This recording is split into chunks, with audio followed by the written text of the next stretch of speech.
dito. Walis doon. Ang buhay nga naman ng mga nanay sa paglilinis, tila walang kapaguran. Justine, sana mapadaling gawaing bahay ko. Mga mommies, may solusyon ako sa nakakapagod yung paglilinis ng bahay. Ito ang mystery item natin for today at ang mystery item natin ang magpapadali ng cleaning routine nyo sa bahay. Ito ang electric cleaning brush. Sa unang package ng electric cleaning brush, unang makikita ang installation guide. Kasama na rin dyan ang klase ng sponge at brush na pagpipilian. Ang electric cleaning brush ay may attachable hook and loop head at dito ay didikit ang sponge para magamit na panghugas ng plato o kawali. May kasama na ring Type-C charger at para magamit in full charge, dapat naka-charge ng 2 oras. So paano ba gamitin ang electric cleaning brush? Simple lang mga kapatid. Kailangan nyo lang i-attach ang brush sa head at i-turn on ang power. Itong low, pang beses, high. Yun na yun.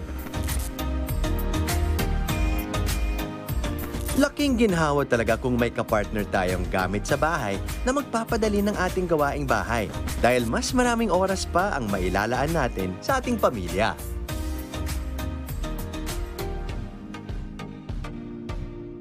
At ito na mga kapatid, hawak ko ng electric cleaning brush. Narinig na, no? It's working. That's good. Good sign. Good sign yan. Okay. So, unang-una, detachable ang mga heads niyan. Wow. So, parang ganyan. Okay, how many heads yan? May 3.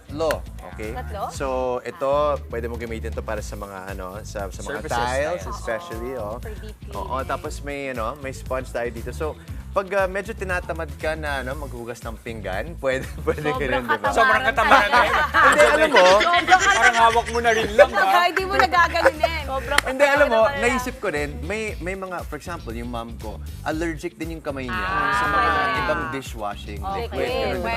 Pwede. So, pwede ba, dip lang ganyan. Dahil kung makikita tapos ko ganyan. talaga yung anak ko maghuhugas sa plato ng ganito, Diba? talagang makakarinig sa akin. Oo. Anak, ba't di mo pa ginamit ng kamay mo? Oh. Yan, para saan At yan? ito, para sa mga kalan, di ba? Sa mga rice cooker, pwede. dyan, pag may, Oo, pag yung may bowling. tutong dyan, gano'n, di ba? Alam niyo kung saan ko rin naisip yung sponge na pwede. For example, yung iba sa atin maselan maglinis ng toilet bowl eh. Yun, mismo, mismo. Kalan, hindi kalan kasi Pero kawali. syempre, ipaghihiwalay mo yun. Paghiwalay mo, Huwag mo gamitin dapat. mo plato sa Uy, init. dapat talaga nakahiwalay yung panglinis ng toilet bowl Yun. naman. Grabe naman. Oh. I really hope hindi nyo gagamitin sa kalan nyo yan at kawali tapos gagamitin nyo sa banyo. Mali yun. Diyos ko. Di, bumili ka ng extra. Pero may Pag- isa ako naisip pa. Yun, di ba? Pwede ba ito sa mukha? I mean, pwede. Cleanser. Ito, mami. Pang exfoliation, gusto Di ba mo? pwede ba exfoliate ng body? Ano Ano yung lang? strength niya? Kasi parang ang bagal. Try mo. exfoliate? Okay naman siya, Hindi ganun Uy, ka pwede Pero na I think kasi papapatuloy with eh. Dims, kasi meant siya for mga plates, Oo. mga Halika, utensils. Jess, So, pwede siya. para lang din medyo gentle siguro. Jesny ka, pwede siya pa-exfoliate. Try mo. Ah. Maganda, try Baka mo. mas kailangan mo mawi. Ay, talaga ba? Talaga ba?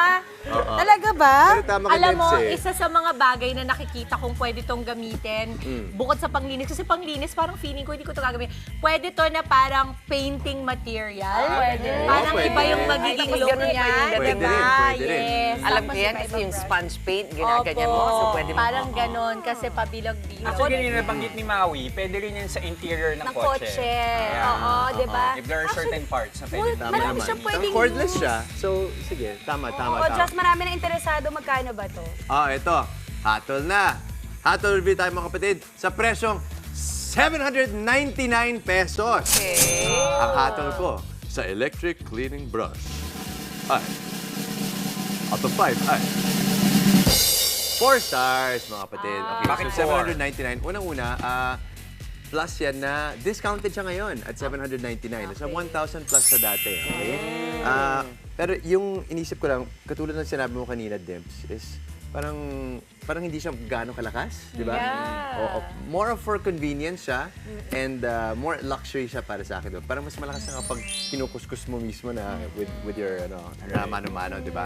But at the same time, again, dahil convenient siya para sa mga sabihin may allergies sa mga cleaning cleaning agents or whatever, 'di ba? And para sa mga katulad ko na ayoko maghugas ng pinggan. Ganun. Kasi medyo ka Fun din siya, Pag 799. nabasa siya, di ba? Electric Oo. Baka masira. Yun lang naman ang concern ko. Okay. Well, 799, 4 out of 5, okay na rin siya sa akin. At mga kapatid, kung kayo ay nakagamit na rin ng itong electric cleaning brush, i-share niyo naman ang inyong experience sa aming Facebook page na Good Morning Kapatid. Kita-kits ulit sa Tuesday para sa mga susunod na mystery item dito sa Unboxing. Mga kapatid, Justin Quirino po. Masayang kwentuhan at makapulahang informasyon ang hatid namin tuwing umaga. Kaya mag-subscribe na at mag-follow sa social media pages ng News 5.